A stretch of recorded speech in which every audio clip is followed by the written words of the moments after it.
What's going on? Welcome back to Waiver Wire. I'm Money Mike here with Marco Nunez, former head athletic trainer for the Lakers, and he does Evolve Athletic right now in his own practice. He's out there. He helped me out actually this weekend. My daughter had her knee got dislocated, and he told me everything to tell the doctors, which really helped out. So. Go ahead and follow him on Evolve Athletic Instagram. He'll reach out to you too. Anyway, hey, we out here for one reason and one reason only, because everybody gets hurt every week in the NFL. And so this is the Waiver Wire podcast. Welcome everybody again. So we're going to get right into it. Let's talk. Go ahead and talk about. I'm sorry, Marco. How are you doing today? I'm doing good. I'm doing well. I could be better, seeing that I played you this weekend in fantasy football. You played me. So what happened? What was supposed to happen happened. Well, according to the projections, didn't. But now rolling into it, obviously, my number one pick got hurt during the game. Yeah. This is the first one we're going to talk about is Jonathan Taylor, running back for the Indianapolis Colts. Yeah. So let's go ahead and talk. First of all, Jonathan Taylor, to me, really, he was a surprise last year with, his performance. I think he's been last year a little bit of a bust, even before the injuries. But, yeah, let's go ahead and talk about him with his ankle. What do you have on him? Correct. So, Jonathan Taylor, this is something that you and I talked about along with StatPad right before the podcast, as far as how many number one picks every year are somewhat of a bust, or at least they don't hold up to the expectations that we want them. And it seems like Jonathan Taylor is one of them this year. I had the number one pick in our league here, and obviously Jonathan Taylor was right there, so I kind of had to take him. So, but bottom line, Jonathan Taylor kind of sustained what you would call some form of ankle sprain or ankle injury. They don't know the degree of it right now. What they're going to do, they're going to probably do further exams, get an MRI done probably either tomorrow, Monday, if not no later than Tuesday, and then they'll go ahead and review exactly what's going on that part. And then at that point, we'll have a better idea as far as his status for week 5.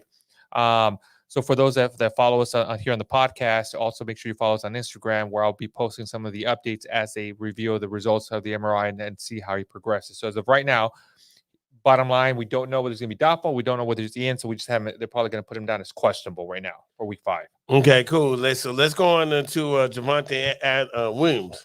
I'm about to say Adams with the Broncos. He has a knee injury. What do you think he's going to probably have to have an MRI? Well, yeah, one for sure that he's going to get an MRI done to confirm it. Now, the one thing that's coming out of Denver right now is that they're a little concerned that they think that might be more serious than what it appears to be. I think from some of the reports out there, it was saying that he actually walked out with crutches. He wasn't able to put any weight on it whatsoever. So I suspect that they're suspecting a potential ACL injury.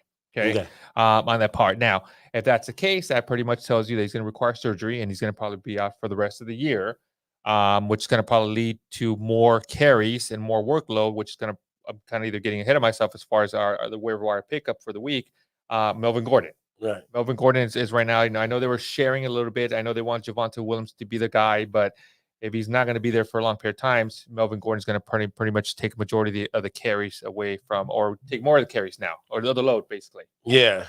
So, we'll just have to wait to see, though. But when you see somebody going on crutches and not able to put any weight at all, that's not a good sign. That's not a good sign at all. Not okay. So yeah, we definitely have them as doubtful.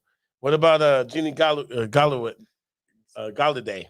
So yeah, Kenny Galladay, receiver with the New York Giants. So the New York Giants, as far as receivers, for some reason they're just falling apart. Obviously, Sterling Shepard had the ACL injury last week.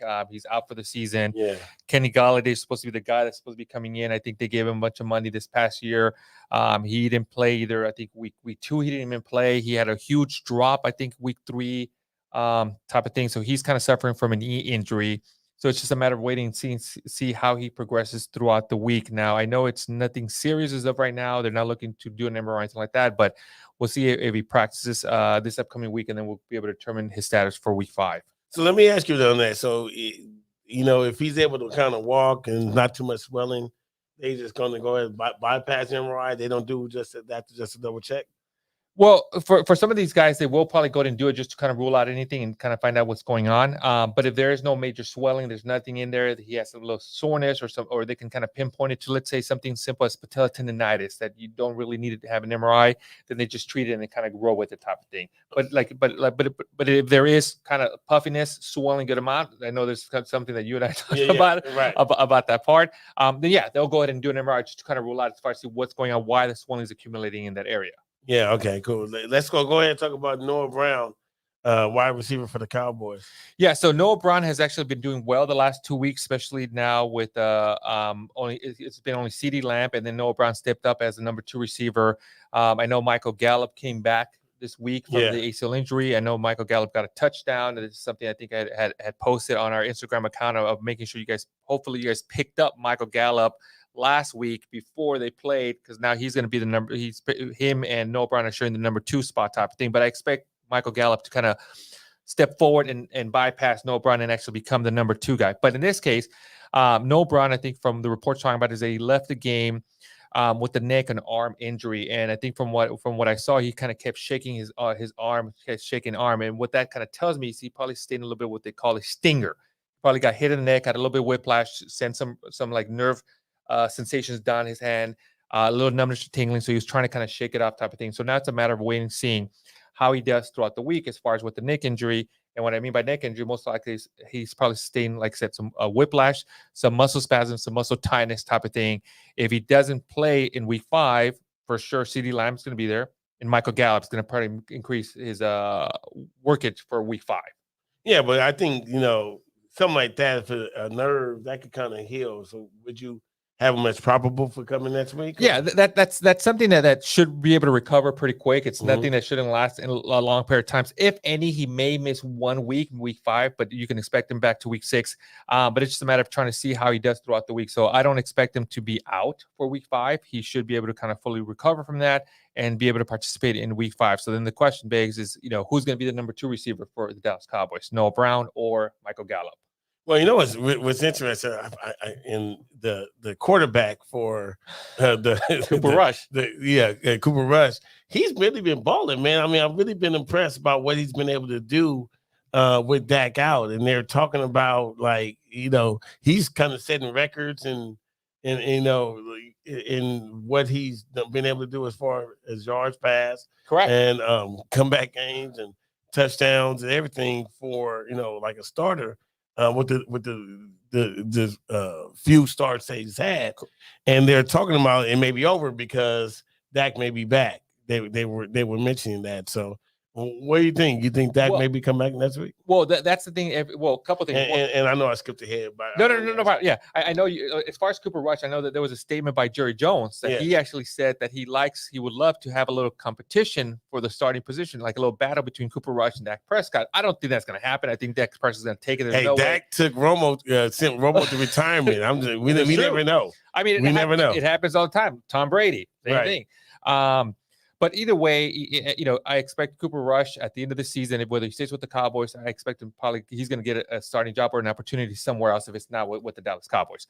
But bottom line, I think this either allows Dak Prescott and maybe take some pressure off of him as far as rushing him back. I know there was talks about him coming back as early as, within 3 weeks. So probably as early as week 5 or even week 6 type of thing.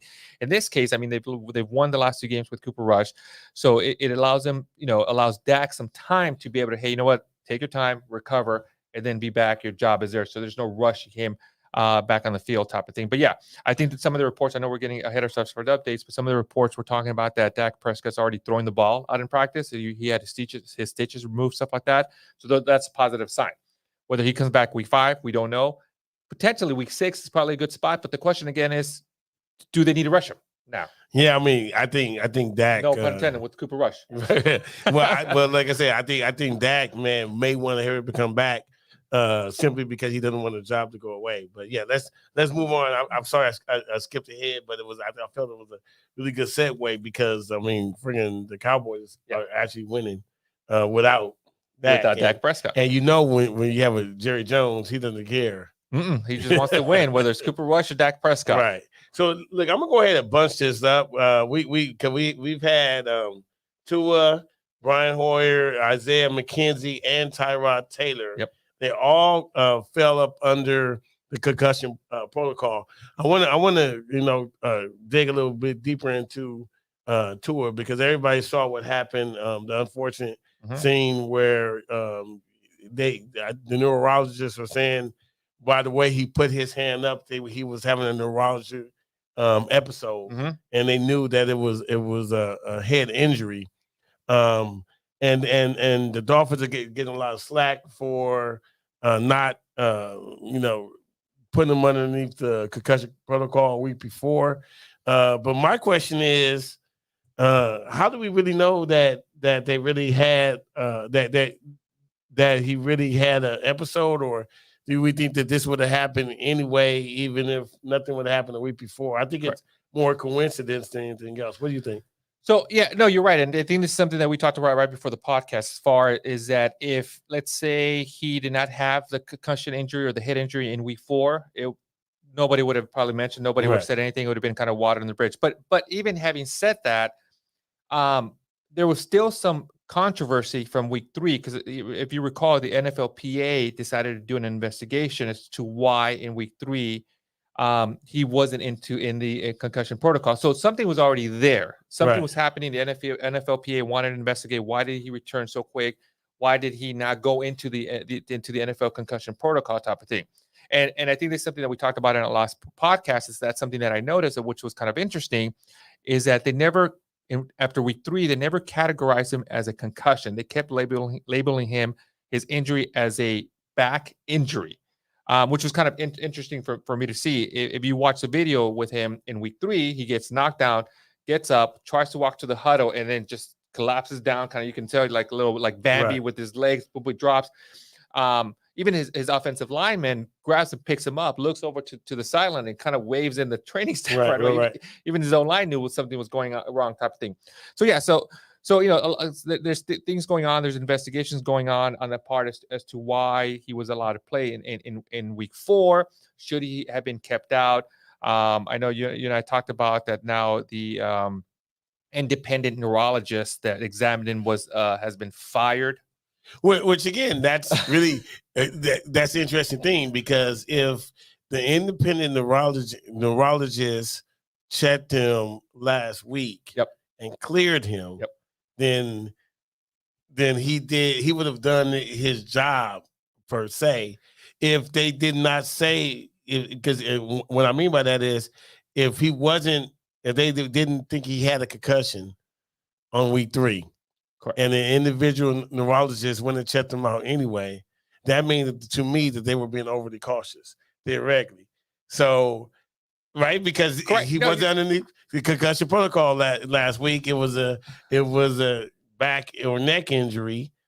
So why are we firing the neurologist week 4, the independent neurologist, if number one, if he did check him and cleared him, then that means that they did a better job than what was required. Correct. So you're right. So that's a perfect question that you're asking right now. Is that one? If a player's having concussion symptoms, you send them to the neurologist, right? If they don't have any concussion, they show no signs whatsoever. Like, why are you sending him to the neurologist already in the first place? So it's almost like the team. And this is what they're trying to figure out. Was the team holding off and labeling him having a concussion? They send him to the neurologist first and see, hey, if the neurologist says, yeah, he has a concussion, then now we got to label him. Or if the neurologist is like, no, he doesn't have a concussion, so we don't have to label him. So therefore, we don't have to put him in the NFL concussion protocol. And I think that's what happened, where like neurologist is like, no, he's fine. Okay, so we don't have to label him. And they ran with the back injury. So therefore, he never went into the NFL concussion protocol. So then therefore, he was able to play week 4. But I think everything that's coming out now is that according to the reports, that the neurologist apparently didn't do a proper job in evaluating him, and if he would have, then he would have been into the concussion protocol. So that's the reports that are coming out. I don't know. Right. That's everything that I'm reading. Again, this is all unfortunate, and this is not 100% not what this show is about. But I just think it's very, very interesting. Either he did his job or he didn't do his job. And if he was not under the concussion protocol, then that would not trigger for him to do as thorough of a job. I mean, I'm just saying, like, No. if I have 10 steps to do, I know what you're saying. right? Yeah. If I have 10 steps to do for a concussion protocol, and these are my guidelines, yep. And then you bring somebody to me, you know, hey, just check him out, double check he's okay. We think he's fine. I may only do 5. Like, why, you know, and therefore Correct. I'm not violating the guideline because he wasn't presented to me under the concussion protocol. Correct. Exactly. Right? See, So that's a perfect example. And I'll give you another example that you're talking about. So in the NBA and the NFL, every player before the season begins, they take a what's called an impact test. There's a computerized exam test that determines like your cognitive levels type of thing, right? Right. So if you go into the NFL concussion protocol, you're not allowed to return until you get the same exact score that you did when you weren't concussed. Now, if you're not in the concussion protocol, you don't need to take that test. Right. So that's the same question that you're talking That's about. what I'm asking. So exactly. If I'm the independent neurologist, why y'all firing me? Right? That's that's my question. The reason why, and the truth is that somebody's got to take the fall. I understand that, but like I said, I'm not saying that. I think the bottom line is that there needs to be rules and guidelines, period, straight across the board. Maybe they can make a rule that they have to sit out at least 10 days, something like that. You know, for things like this happen is unfortunate. We obviously don't want anybody to get hurt. Yep. But again, like I just think it's very interesting, you know, how they do it. And I think they're actually putting more pressure on the independent neurologists on the job they do when the neurologist should be blaming the offensive line personally, because why is this guy keep on getting knocked out to the ground? Yeah. But anyway, Brian Hoyer, you know, Isaiah McKenzie and Tyrod Taylor, you know, just to wind this up, we say that they're going to go through concussion protocol. And they're going to finish all steps. And that's the interesting part about this now. And it's going to be interesting for the rest of the year is that now all of a sudden, all these players that may suspect to have a concussion are being automatically thrown into the concussion protocol. Like I said, Brian Hoyer, Isaiah McKenzie, Tyrod Taylor, they're all officially in the NBA and the NFL concussion protocol type of thing. After the whole Tua incident, now it seems like everybody's like, hey, you know what, to be safe. But here's the thing, like you said, it shouldn't take an incident like this for them to trigger this. It should have already been done no matter what. But right, yeah, there we go. Well, we're gonna go ahead and take a break, and then we're gonna talk about updates and probably answer some questions if we have some.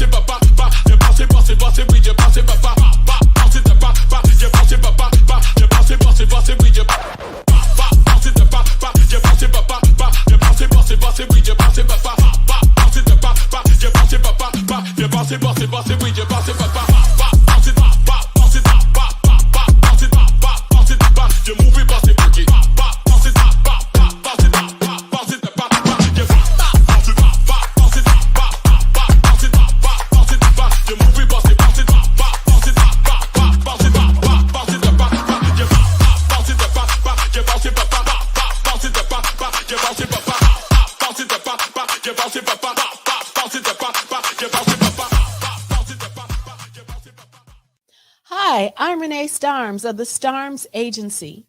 Do you know why 97% of startups fail? It's because they don't have the proper exposure. So for the first time ever, Infanity Studios and the Starms Agency have come together to provide you with the Little Guys Big Marketing Package. Now, this is for local Los Angeles businesses who are ready to launch, relaunch, or simply expose their business to grow. With this package, you're going to receive 6 months of online and offline marketing tactics in a customized plan for your business. You're also going to get a professional TV quality commercial filmed in an 1,800 square foot studio with multiple screening options. So if you're ready to grow, go ahead and click that link. We also have financing available. I'm looking forward to chat with you. Click the link and let's go. Welcome back, everybody. So we want to get into, I think we have a question on the board about Who was the trade? Let's go ahead and look over that right quick. The trade is a potential trade is Mike Sanders. I think Miles Sanders and to receive Debo. Yep. Oh no, Waddle and Sanders to receive Debo. Man, I think Teddy Bridgewater can't throw the Waddle, and Tua's out. We don't know how long he's going to be out. They're going to be overly cautious. Man, we're right here in the meat of the of the season. We're coming up week 5, 6, and 7. Like this could kind of make or break. I would do that trade. For Debo because Debo definitely is multi-faceted player. So, what do you think? No, I agree with you. So, like you said, Jalen Waddle, obviously with Tua being out with a concussion, I think they're going to be overly cautious with him, bringing him back because there's a spotlight on the whole entire Miami Dolphins and sports medicine staff right now, type of thing. So they're not going to rush Tua back whatsoever. They're going to take their time with him. So Bridgewater is going to be the quarterback there. Is he able to get the ball to him? Miles Sanders on the other hand, now he had a great game today. I have him in one of my leagues. It's a little bit frustrating because he'll go off one game, but then Jalen Hurts all of a sudden takes over and becomes the running back for the Philadelphia Eagles, and then Miles Sanders doesn't really do anything. Now, I actually like Debo because Debo, you're getting both almost a running back and a receiver, so to speak. And then with Garoppolo there, Garoppolo likes Debo a lot, so he's going to throw the ball to him. So either way, I mean, I'm trying to trade for Debo myself. So, yeah, I would go with this trade. All right, cool. So I think we agree with that. So let's go ahead and talk about David Montgomery. He's on my team. He has a knee and an ankle. Which one are we going to work on first, the knee or the ankle? It depends which was the worst one type of thing on this part. So the downside to this is that he did not practice whatsoever last week. Yeah. Did not get with the team, did not go on the field whatsoever. So that's a little concerning. So as far as him returning for week 5, I don't expect him to return week 5 unless all of a sudden he has a miraculous recovery. He's able to get 3 full practices this upcoming week type of thing. I expect him probably to come back and get some practices. I don't expect him to be back week 5. So if you have Herbert on your lineup, or if you can somehow grab him, if he's still available, which I'd be very surprised if he's available anywhere, unless you have you're in a league that only has like 6 teams or something like that. Right. Other than that, I'd be surprised for he'll be back for week 5. All right, so Andre Smith, I'm sorry, Swift with the shoulder injury, he didn't practice last week either. So that's correct. That means that he probably won't be full capacity. We're going to keep him on the bench. Correct. And then remember, there was a little statement that his head coach mentioned that it might be a good idea for DeAndre Swift to take anywhere from 2 to 4 weeks of rest. So I think they were kind of insinuating or hinting that, hey, this might be something more than just a 1 week kind of process. So you're going to expect him out for at least 2 weeks, which means week 5 and then week 4. So he wouldn't be ready for potentially not until week 6, the earliest that he may be able to come back. Okay, let's go ahead and talk about man.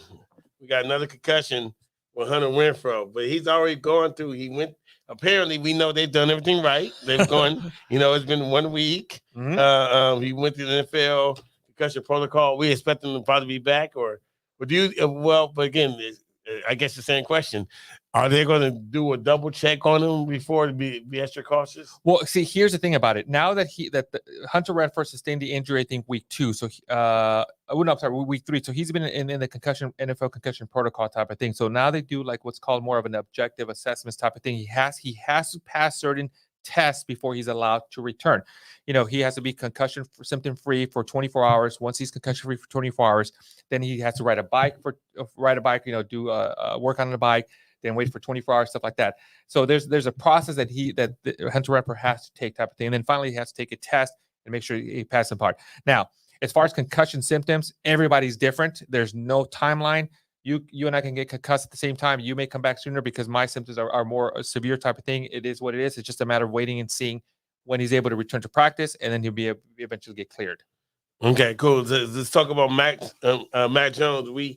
High ankle sprains, man. I just hate them.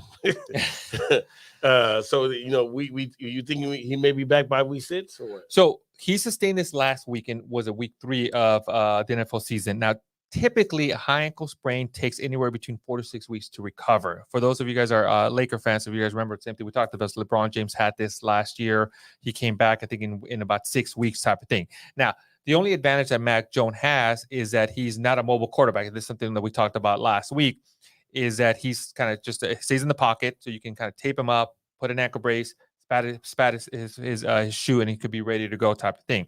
If that's the case, yes, he can potentially come back within 3 weeks. So there's a chance he can come back as early as week 6, as long as he doesn't have to scramble, or as long as it doesn't get hit again in the ankle and he rolls it again. So him being a non-mobile, now if it was like Jalen Hurts, no. Jalen Hurts is going to probably take the full 6 weeks, unless all of a sudden say, I'm Jalen Hurts, I'm not going to be moving, I'm going to stay in the pocket type of thing. So yeah, there's a chance he might be back for week 6. And from my understanding, they need him because Brian Hoyer just got concussed. Man, yeah, it's all bad for over there. And I don't think we went over. Did we go over Keenan Allen? No, we skipped. Yeah, we got to talk about Keenan Allen. Also on your roster. He's also on my roster, and I'm gonna tell you, I did not trust Herbert this week because I should have. I should have. So I actually benched him, but he actually did pretty well. But yeah, I definitely need Keenan Allen to get back. Yeah, so the interesting part about Keenan Allen, again, from day one when he had it in week 1, they said, hey, this is very small, very minor. They led us to believe that it was like a grade 1 hamstring strain. He didn't play week 2, because it was a quick turnaround. It was a Thursday game, which I didn't expect him to play week 2. Week 3 was a little questionable. Now we're in week 4 and he hasn't played. Now the interesting part about this is that there was reports out there that he was practicing with the team, and then he left midway practice with the training staff, with the athletic training staff, which leads me to believe that something happened while he was out there on the field, that he had to kind of pull himself out and had to go either time to the training room, which is not a good sign. Now, the San Diego Chargers saying that there is no setback. There may be no setback, but the fact that he left the practice with the training staff is not a good sign. So it's just a matter of waiting to see how he progresses throughout the week. So I mean, that's one of those things. Like if he comes back this next week, probably not to put him in. He's probably gonna be more of a decoy than anything else. What do you think? There's a chance, but here's the thing about it: with hamstring injuries, you don't even want to put him out there as a decoy because he can really aggravate that, and he can maybe out for another 4 to 6 weeks type of thing. So if it's a hamstring injury, they're going to wait till he's actually 100% to be able to kind of play. So when he does come back, I think I feel confident that you can put him in a slot. Okay, cool. So we went through all the injuries. So what's your waiver wire pick of the week? Do you have one this week? So I have 2. Okay. One is probably one of the first ones. Obviously, I think I had mentioned earlier was Melvin Gordon, running back with the Denver Broncos. Now that this is with Javonte Williams, I suspect that he may have a serious knee injury, and what that tells me is that I suspect he's going to have like a major MCL, or hopefully does not have an ACL injury type of thing. So Melvin Gordon is going to carry the loads. Now, one of the hidden sleepers that I'm looking at, this is a young kid, rookie Brian Robinson with the Washington Commanders. If you remember his story, he got shot during a robbery way before week 1, and now he's actually returning. He's on the field. He's been practicing with the team. They expect him to take him off the PUP list, and he can potentially return as early as week 6. He definitely won't be back for week 5. But if none of your other managers kind of see this and he's there and you have room to stash him, grab him, stash him, put him on your bench. Because I know the Washington Commanders are looking for him to be the next go-to guy. Yes, they have Gibson out there, but Gibson hasn't performed that great. He's had a good game or 2, but those are probably my 2 waiver wire picks. Well, let me just say something about Melvin Gordon.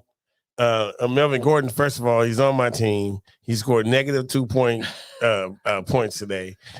He had the opportunity to go ahead and perform once got out, but he didn't do anything. But I'm going to keep him. I'm going to say, okay, he's going to be there full time to do the run.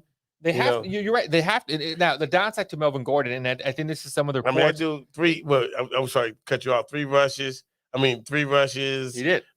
He fumbled. And he fumbled and lost. He fumbled twice. Correct. And so far in 4 games, he's had 4 fumbles. Right. Okay. So I know the Denver. I don't know, y'all. I don't know about this pick because I actually have Melvin Gordon on my team, but he is on 79% of rosters. Correct. And I agree with you. I know from the reports that I'm reading is that so far the Denver Broncos may not be so high on him right now, but that's all they have right now. So the other question is, we got to keep an eye on and see who the Denver Broncos bring in for workouts, especially if it does end up being an ACL injury with Javonte Williams. They're going to have to bring somebody else, or they're going to have to just roll with Melvin Gordon. Yeah, well, okay. Well, we'll just have to wait and see. So listen, even though this guy got a concussion today, but I'm still gonna have him as my waiver wire pickup for a stash is Isaiah McKenzie. We know he's not gonna probably play next week. But when he gets back in there, he's actually been really good and consistent. Mhm. He's one of those players that gets you an average of maybe about 10 to 15 points, which is a good always pickup. Sometimes you can't get somebody that's going to get 25 or 30 points every time, but you wouldn't need somebody to kind of get you at least 10 or 15. Isaiah McKenzie has been really performing well prior to this concussion. So he's my waiver wire pick. We got one more question out here, Marco. Would we get out Kamara for an MT for what's that, Michael Thomas? Probably, or for Dalvin Cook and Metcalf? Oh, I like MT. Dalvin Cook and Metcalf. If I could get MT, I probably would want to get him on my team. I was Kamara.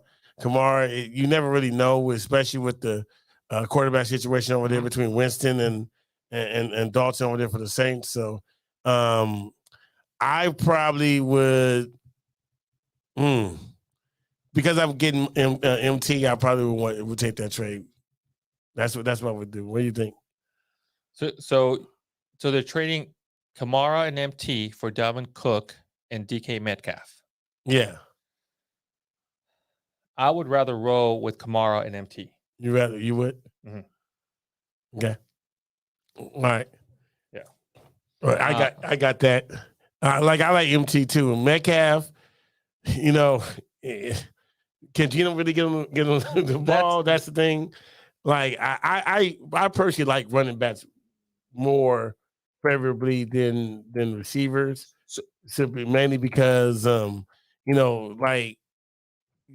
getting the receiver the ball, unless you are the main guy knowing enough to throw to, like Evans from Brady. Yep. Brady, they're always able to spread them around, and whoever is hot based on the defense is what you have to really worry about, that or who they're actually playing. And the defensive scheme that they have on receivers. Running backs is kind of like your running back. So, correct. They're definitely going to get the touches. So if we're looking at statistics, MT game 1 had 2 touchdowns. He had game 2, he had another touchdown. So he's had 3 touchdowns. He got injured game 3. So we have to see when he returns, type of thing. Now, if you're in a PPR league, Kamara is a great PPR monster. Once he gets rolling, he gets both. He's a workhorse. He both gets the handoffs, and he's going to get some passes as well. So I kind of like that combination. I mean, I love Dalvin Cook, but he has not been producing this week. I mean, this year so far. And then, like you said, Geno Smith, although Geno Smith had a really good game today. Yeah, he did. So it's interesting. But he's hit and miss, though. Correct. That's the thing about fantasy football. I need consistency. Correct. I agree with you. And that's if between this, I would rather roll with Kamara and MT. No, okay. All right. Well, that's it for this week on the Waiver Wire. I want everybody to tune in to us. Follow us on the Waiver Wire Pod, Waiver Wire on Twitter. We go live on Twitter Wednesday at 9:00, so you guys could get updates on all the injuries that we talked about today, and who we think is actually going to be ready to suit up for that Sunday coming up. So that's it. Money Mike, Marco Nunez. We're out. We'll see you next week.